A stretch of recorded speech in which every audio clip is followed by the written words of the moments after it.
Thank you. Please, everybody have a seat. What an honor to be with you today. Thank you. And thanks to Bobby. I'll never forget the time Bobby came to the Oval Office carrying a baseball bat. Secret Service got a little nervous, but it was a genuine Louisville Slugger. A thank you for going to bat for our veterans. And I want to thank Bobby for your devotion to our veterans, especially your fellow Vietnam vets. Thank you. Give Bobby a big round of applause.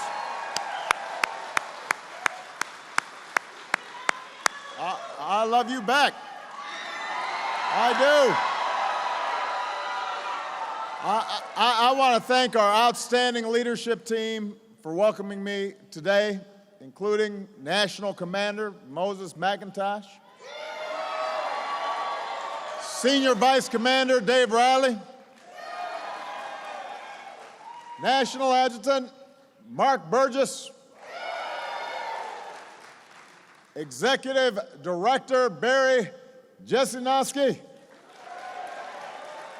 your voice in Washington, Gary Augustine, and don't forget Pat Kemper and all the spouses and families of the DAV Auxiliary. Thank you. I also want to acknowledge Mayor Kasim Reed and County Chairman John Eves for welcoming us to the great state of Georgia and the beautiful city of Atlanta. I am pleased to be joined by our tireless Secretary of the VA, Bob McDonnell. I know he spoke to you yesterday. He is working hard, every single day to transform the VA to serve our veterans better. He still gives out his cell phone number and his email. Not many people know this, but so far he's received more than 45,000 calls, emails, and texts. And I don't know what his phone bill's looking like. I hope he has a good plan. But Bob and his team work to deal with each one of those texts or emails or phone calls he receives because every single veteran matters, and he knows that. So thank you, Bob, for the great work you're doing.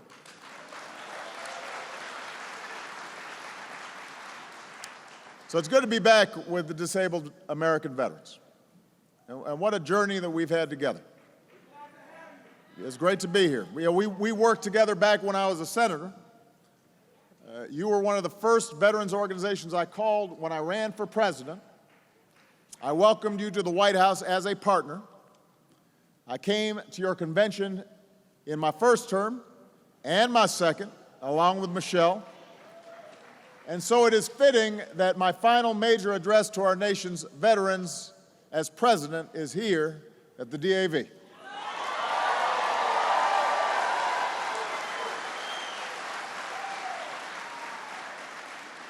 And as I reflect on these past 8 years, some of the most unforgettable experiences that I've had have been moments I've spent with you, Americans, veterans, and your families. We stood together at Arlington to honor Corporal Frank Buckles, 110 years old, our last veteran from the First World War as he was laid to rest.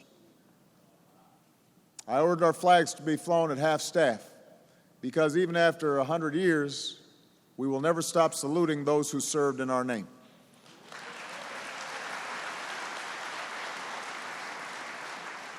We stood together at Normandy to thank an entire generation, among them my grandfather, who was in Patton's army, a generation that literally saved the world. There was Harry Kolkowitz, who returned to the beaches he helped liberate and told he could have anything he wanted, said with the humility of a soldier, "A hamburger will do just fine." I think of Luda McGrath. This past Veterans Day, just before her 108th birthday, then the oldest known female veteran of World War II, which was a reminder that women have always served to keep America strong and free.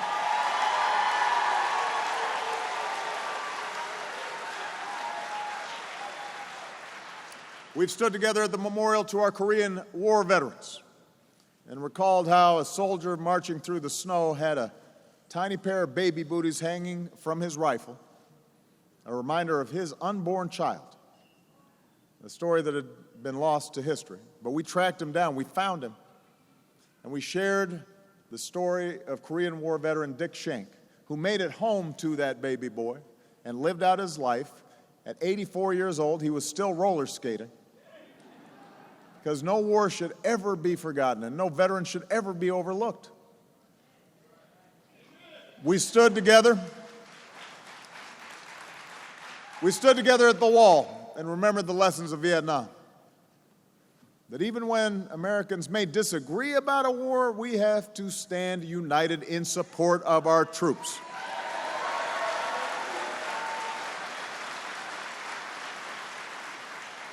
And that for mothers like Sarah Shea, who honored her missing son for more than 40 years, we will never stop working to bring home our prisoners of war and our missing in action. We leave nobody behind, no one.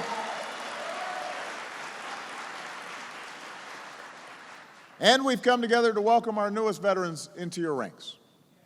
From Desert Storm, the Balkans, Afghanistan, and Iraq, our proud 9/11 generation. This is a time of transition. When I came into office, we had nearly 180,000 American troops in Afghanistan and Iraq. Today, that number is less than 15,000. Most of our troops have come home. To all of you who served in Afghanistan, you can take enormous pride in the progress you helped achieve, driving al-Qaeda out of its camps, toppling the Taliban, delivering justice to Osama bin Laden, helping Afghans improve their lives. There are millions of boys and girls in school, in democratic elections, and a democratic government, training Afghan forces to take responsibility for their own security so that we are no longer engaged in a major ground war in Afghanistan. That is your legacy. And today we salute our forces serving there on a more limited mission, supporting Afghan forces, going after terrorists, because we must never allow Afghanistan to be used as a safe haven for terrorists to attack our nation again. To all of you who served in Iraq, we saw your heroism in pushing out a dictator whose brutality must be condemned, never praised, in defeating an insurgency, in giving the Iraqi people a chance. And no matter what has happened since, your valor in the deserts, in fierce urban combat, will be honored in the annals of military history. And let me say something else about this generation. As Commander-in-Chief, I'm pretty tired of some folks trash-talking America's military and troops.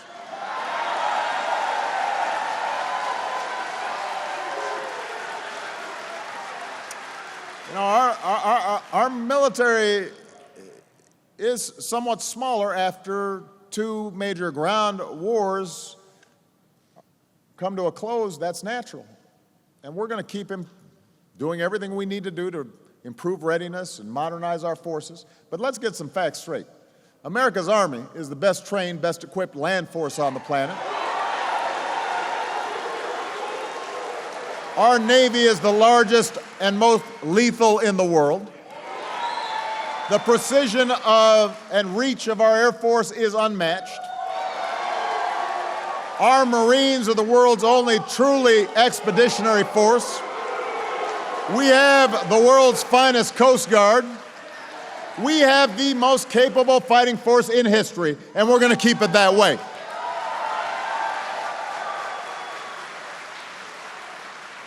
And no ally or adversary should ever doubt our strength and our resolve.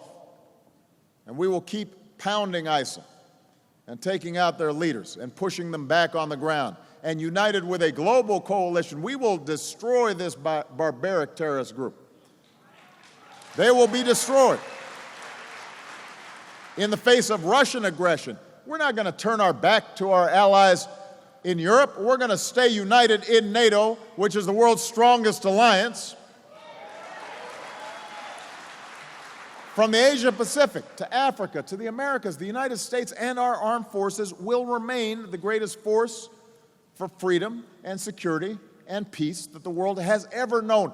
That is your legacy. That is what we have to protect, and that is what we have to defend.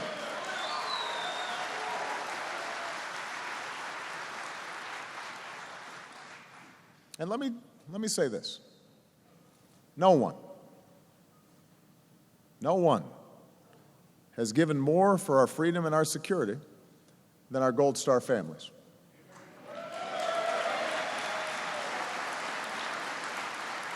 Michelle and I have spent countless hours with them. We have grieved with them. There's a reason why last week in Philadelphia, I was humbled to be introduced by Sharon Belkifer from Ohio, a Gold Star mom whose son Tom, a lieutenant colonel in the Army, gave his life in Afghanistan. I requested Sharon to introduce me because I understood that our Gold Star families have made a sacrifice that most of us cannot even begin to imagine. They represent the very best of our country. They continue to inspire us every day, every moment. They serve as a powerful reminder of the true strength of America. And we have to do everything we can for those families and honor them and be humbled by them. DAV, I know that your service has also been defined by another battle. This is a group that understands sacrifice. You've been defined by the battle here at home. You've been defined by the battle here at home to persevere through wounds and disabilities. I think of a veteran from Iraq who lost her arm, but who said she decided to focus not on what I had lost, but on what I still had. I see that same spirit in you. Maybe it was there in the hospital bed fighting for your life. You learned what it really means to have faith. Maybe it was during rehab, learning how to live without a leg, or both. You learned what it really means to persevere. About a month ago, I went to Walter Reed. I do this periodically and was in the rehab unit watching some of these folks work out, and I decided, you might have seen this, I was doing some push-ups with them and trying to keep up with them, and I was sweating and getting all tired. They took it easy on me. But it gave me a sense of, just a small sense of what perseverance really means. Maybe it was during the night when the memories came rushing back, and you summoned the courage to reach out and get help and stay strong. And I was proud to help recognize your patriotism and resilience in the heart of our nation's capital when we dedicated the American Veterans Disabled for Life Memorial.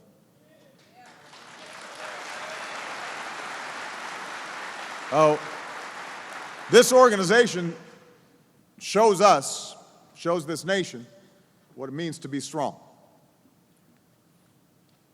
But as strong as you are, and nobody's stronger than our disabled vets, I know you didn't make this journey alone. You're here because of the love and support of your families and your caregivers and your neighbors and your communities and your fellow veterans. They were the shoulder you leaned on, who carried you when you couldn't walk, who picked you up when you stumbled, who celebrated your victories with you, who sometimes just made you laugh and reminded you how good life can be. And that brings me to what I want to talk about here today. For more than 2 centuries, this country that we love hasn't just endured. We have thrived. We have overcome challenges that would have broken a lesser nation. And not thanks to any one person or one group of people, but because, like you learned in the military, we're all one team. We believe in taking care of each other and in lifting each other up and leaving no one behind and in meeting the collective responsibilities that we can only meet together. The security of our nation, the education of our children, dignity for our seniors, equal rights for all of our citizens, health care, which is now a right for everybody, and the care and well-being of our veterans and your families. That is a responsibility for all of us, not just a few. We all have to do our part. And as I've said before, America's commitment to our veterans is not just lines in a budget.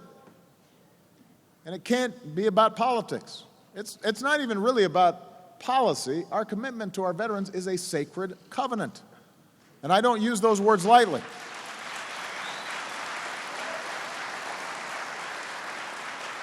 It is sacred because there is no more solemn request than to ask someone to risk their life, to be ready to give their life on our behalf. It's a covenant because both sides have responsibilities. Those who put on the uniform, you took an oath to protect and defend us. While the rest of us, the citizens you kept safe, we pledge to take care of you and your families when you come home. That's a sacred covenant.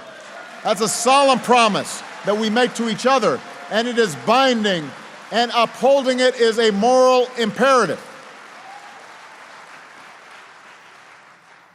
And at times, our nation has not always upheld this covenant. Our Vietnam vets, they sure know this. You know, when you came home, you deserved better.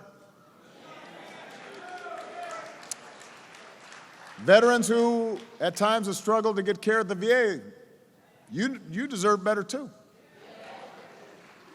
If there's ever a breach in the covenant, then leaders in this country have to work hard to regain trust. That's what Bob and so many hardworking people at the VA are doing. But upholding this covenant has to be the work of all of us. It's not just the VA's job, it's everybody's job. Government has to deliver the care and benefits and support that you have earned.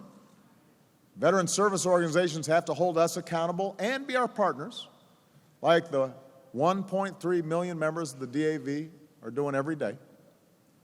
And citizens have to step up too, which is why Michelle and Dr. Jill Biden, through joining forces, have rallied the American people to honor and support our military families and our veterans.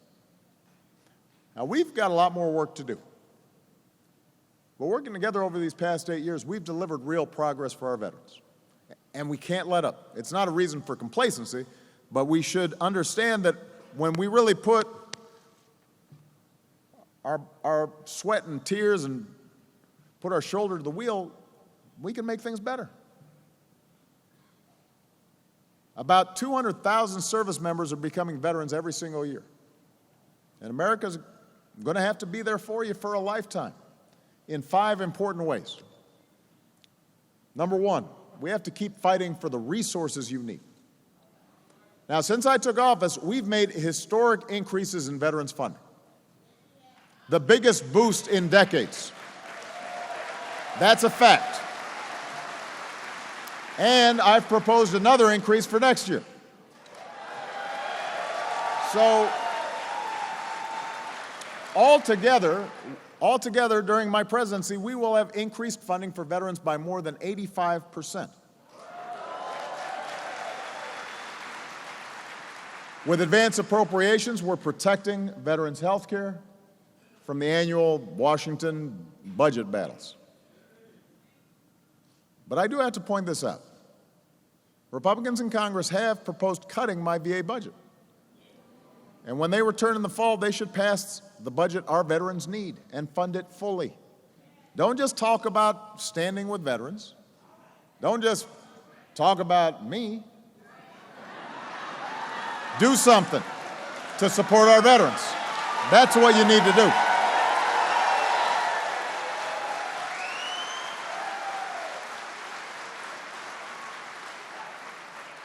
Number two, we've got to keep fighting to deliver the health care you've been promised. Today, more of our Vietnam vets are getting your disability benefits because of your exposure to Agent Orange. That's a change that we made. So too for our Desert Storm veterans because the illness is tied to the Gulf War. Those are changes we made. Altogether, we've made VA benefits available to more than 2 million veterans who didn't have them before. Sometimes,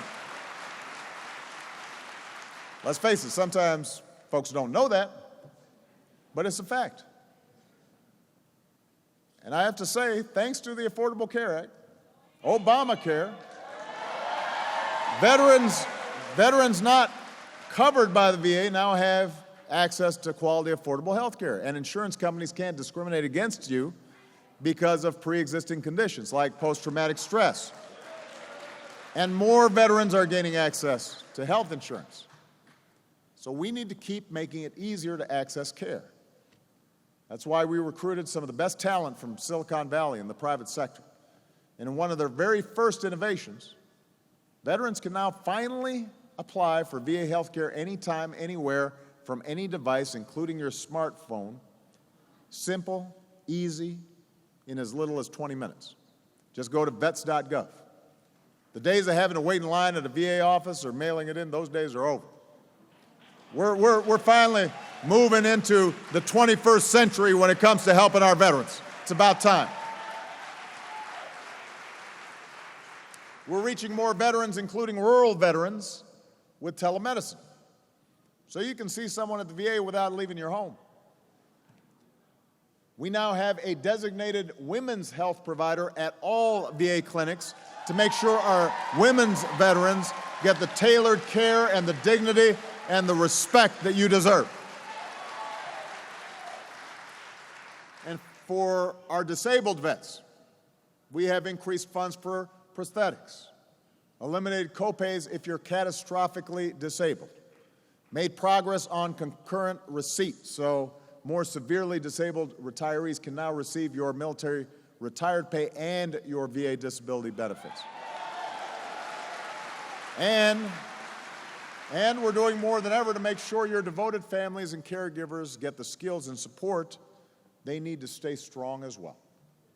And here I want to thank veterans across our country for being part of another mission. Our Precision Medicine Initiative to revolutionize healthcare with treatments that are tailored for each patient. As of today, more than 500,000 veterans, maybe some of you, have stepped forward and donated your health and genetic data for research, which brings us halfway to our goal of 1 million veterans that are doing so. And what this does is it gives us a better understanding of genetics, which will allow us to improve treatments for things like traumatic brain injury and post-traumatic stress and diabetes and cancer. And that won't just help veterans, it will help all Americans, and it's just one more example of how our veterans keep serving our country even after they've come home.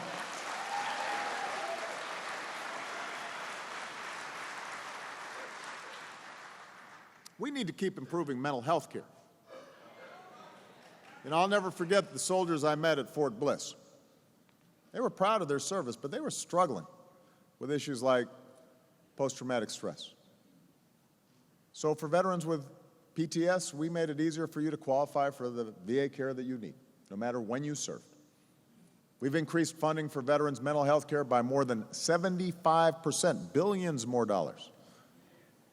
More awareness and outreach, because we have to end any shame or stigma that comes with going and getting help.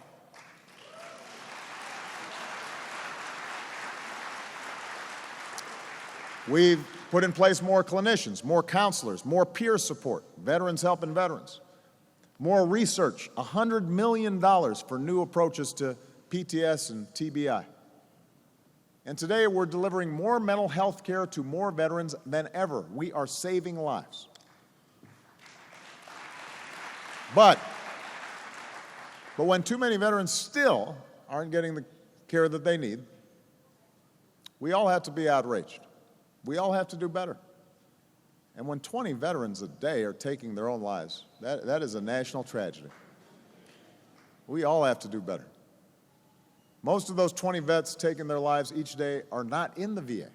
But we know that when vets do get VA care, they're more likely to survive. So we need to get more vets connected to the VA. And when you have an urgent need for mental health care, you shouldn't have to wait days, you shouldn't have to wait weeks. you should get those services the very same day. And Congress can help by providing the funding and flexibility we need to hire highly qualified mental health professionals. And medical schools can help us recruit and train more psychiatrists. And every American, military and civilian, can help as well by learning those 5 signs that somebody is hurting, so we can reach out and help our veterans stay strong. We're one team, one American family. When any member of our family is suffering, we got to be there for each other.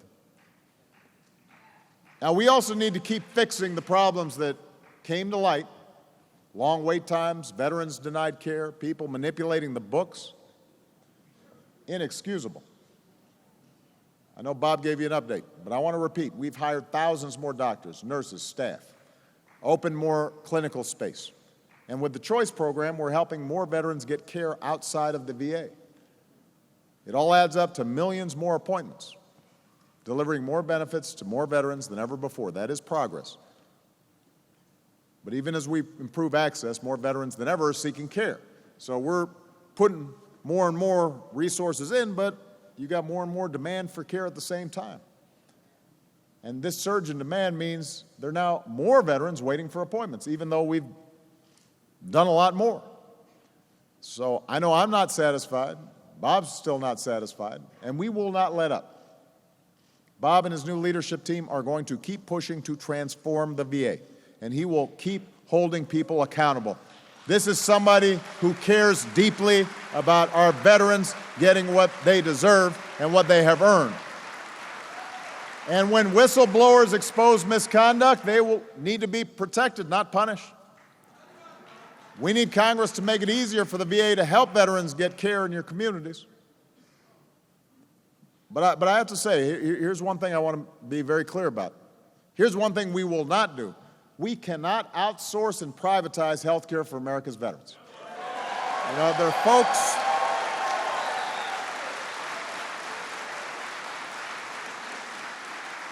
are folks who keep pushing this. They don't always come out and say the word privatize, but you read what they say, that's what they mean. And these radical proposals would begin to dismantle the VA healthcare system that millions of veterans depend on every day. And that would hurt veterans. Study after study shows that in many areas, like mental health, the quality of care at the VA is often better than in private care. So let's listen to our veterans who are telling us, don't destroy VA health care. Fix it and make it work, but don't break our covenant with our veterans.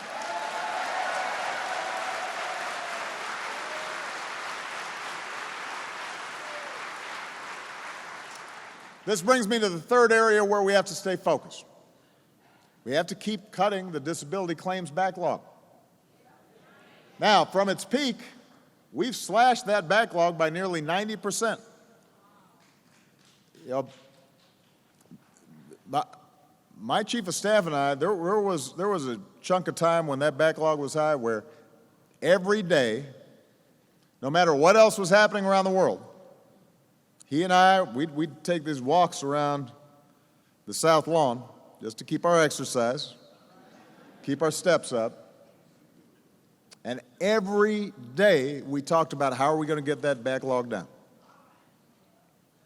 And each week we'd look and see what kind of progress we're making. That's how we reduced it by 90%.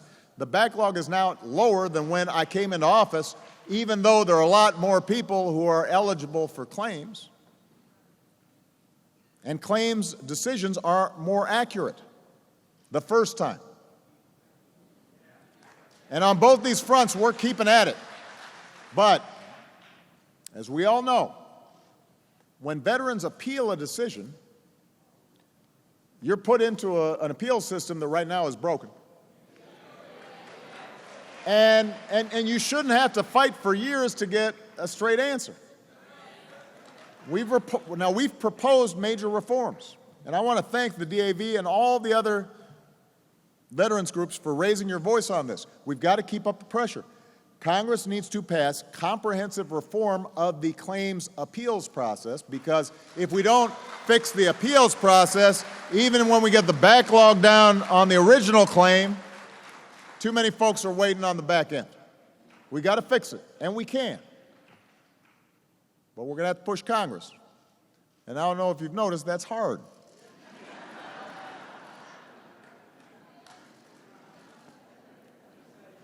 Fourth, we've got to keep fighting for the dignity of every veteran.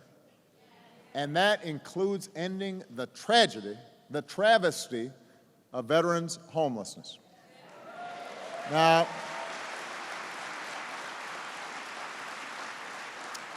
this is something that within my administration we said this is all hands on deck across government. Everybody's got to be involved in this. And with joining forces, Michelle and Jill have helped galvanize hundreds of mayors and communities across the country. 2 states, Virginia and Connecticut, as well as 27 cities and towns across the country, have effectively ended veterans' homelessness.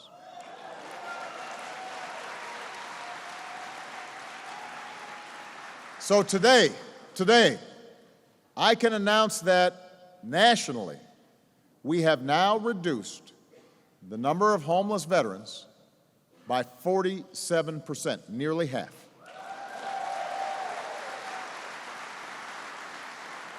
We have just about cut veterans' homelessness in half. We've helped bring tens of thousands of veterans off the streets. But we're not slowing down. We're going to keep up the momentum.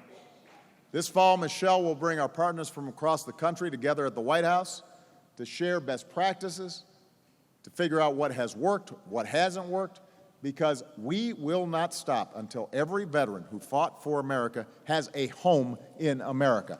This is something we got to get done.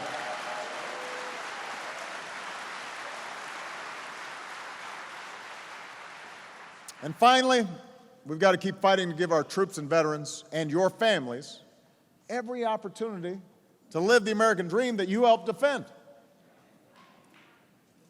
With our overhaul of the Transition Assistance Program, hundreds of thousands of departing service members and their spouses have received training to plan their next career and find a job or start a business. We expanded the post-9/11 GI Bill to reservists and National Guard members and families, including Gold Star spouses and children. And then we expanded it to vocational training and apprenticeships.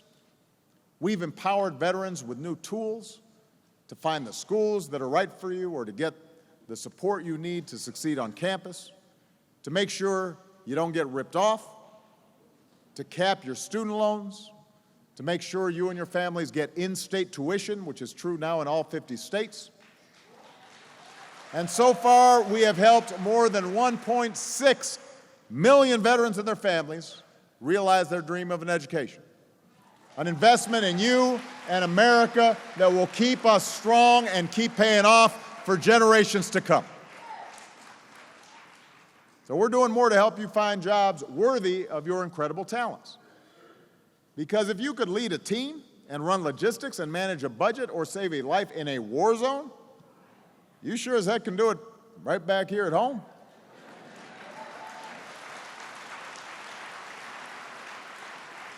I called for states to recognize the training and skills of veterans when issuing credentials for civilian jobs, licensing. Now all 50 states do it. Before, less than half the states made it easy for military spouses to get credentials and licenses. Today, all 50 states do it. Starting this fall, we'll close loopholes to protect our troops and military families from predatory payday lenders. So today, all across America, more veterans are at work, on the job, beginning the next chapter of your service to our country. Veterans who are physicians and nurses have been hired by community health centers. Cities and towns are hiring veterans as teachers and police officers, firefighters, and first responders, because we made it a priority in the federal government, hiring hundreds of thousands of veterans, including disabled veterans. Nearly 1 in 3 federal workers is now a veteran.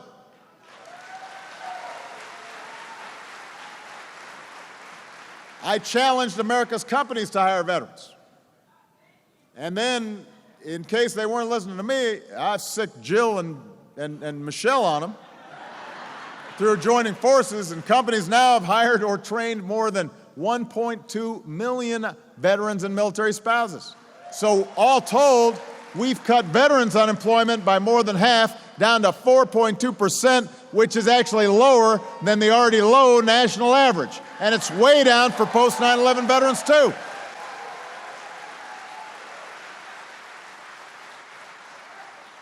It's one of the reasons we've been able to help more than 3.6 million veterans buy or refinance a home of their own. So I'm going to keep saying to every company in America, if you want talent, if you want dedication, if you want to get the job done, then hire a vet. Hire a military spouse. They know how to get the job done. They don't fool around.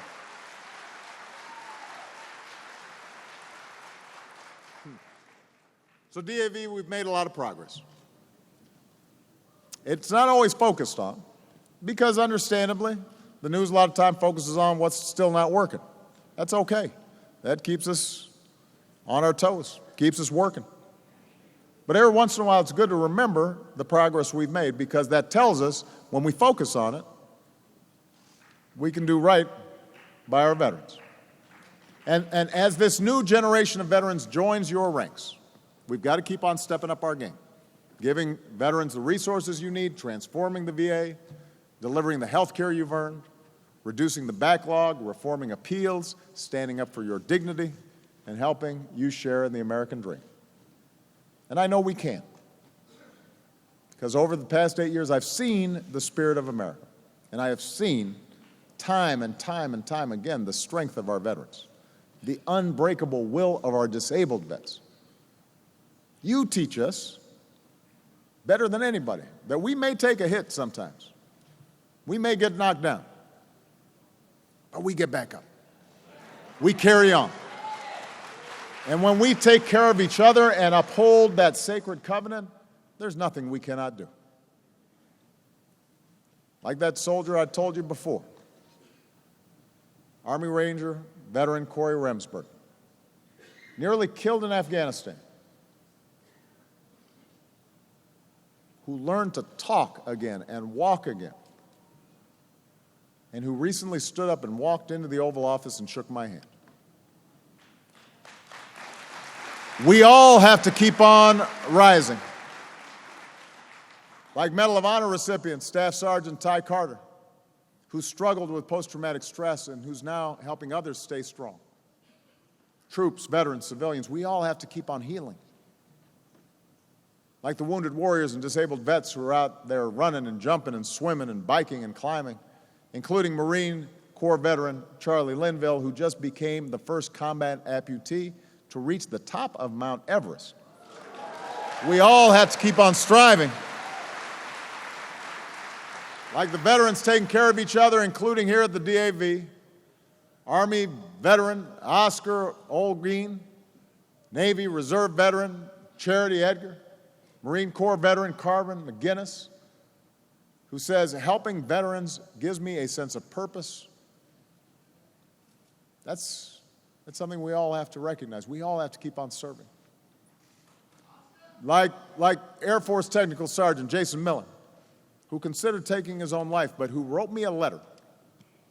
And after I put him in touch with Team Rubicon, went to work rebuilding communities after disasters, found a new purpose in life. Well, we all have to keep building this country we love. And like the ranks of our military and our veterans, whether they are black or white or Latino or Asian or Native American, or they are young or old, whether they are gay or straight, whatever their faith, men, women, Americans with disabilities, we have to keep on uniting as one team, as one people, as one nation. That's what you have taught us. That's what you are an example of. The disabled veterans of America know what it means to be one team. We draw inspiration from you. I am grateful for everything that you have done for this country. I am grateful for having had the opportunity to work with you. God bless you. Thank you for your service. Thank you for your sacrifice. Thank you for your patriotism. We honor and appreciate you. God bless our veterans, and God bless the United States of America. Thank you very much.